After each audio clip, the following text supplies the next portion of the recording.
বাংলাদেশ বিমানের শিডিউল পরিবর্তনে ৬ ঘণ্টা পর নেপালের উদ্দেশ্যে দেশ ছেড়েছে জাতীয় ফুটবল দল। দুপুরের পরিবর্তে সন্ধ্যা ৭টায় ঢাকা ত্যাগ করেছে জামাল ভুঁইয়ারা। হংকংয়ের বিপক্ষে বিশ্বকাপ প্রস্তুতি ম্যাচ উপলক্ষে নেপালে দুটি প্রীতি ম্যাচ খেলবে বাংলাদেশ। কাঠমান্ডুর দশরথ স্টেডিয়ামে ৬ ও ৯ সেপ্টেম্বর হবে এই দুটি ম্যাচ। সেখানে বুধবার দুপুর ১:৩০টায় কাঠমান্ডু রওনা হবার কথা ছিল দলের, কিন্তু বিমানের ফ্লাইটের সময় পরিবর্তনের ৬ ঘণ্টা পর দেশ ছাড়তে হয়েছে জাতীয় ফুটবল দলকে। এতে বিমানবন্দরে দীর্ঘ ৫ ঘণ্টা আটকে থাকতে হয়েছে জাতীয় দলকে।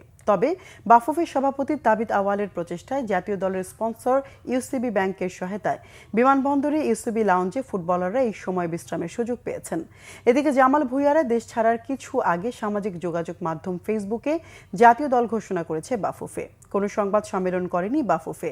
নেপাল সফরে বাংলাদেশ দলে নেই ৩ প্রবাসী ফুটবলার, ইংল্যান্ডের হামজা দেওয়ান চৌধুরী, কানাডার লিগে খেলা সমিত সোম এবং ইতালির ঘরোয়া ফুটবলে খেলা ফাহমিদুল ইসলাম।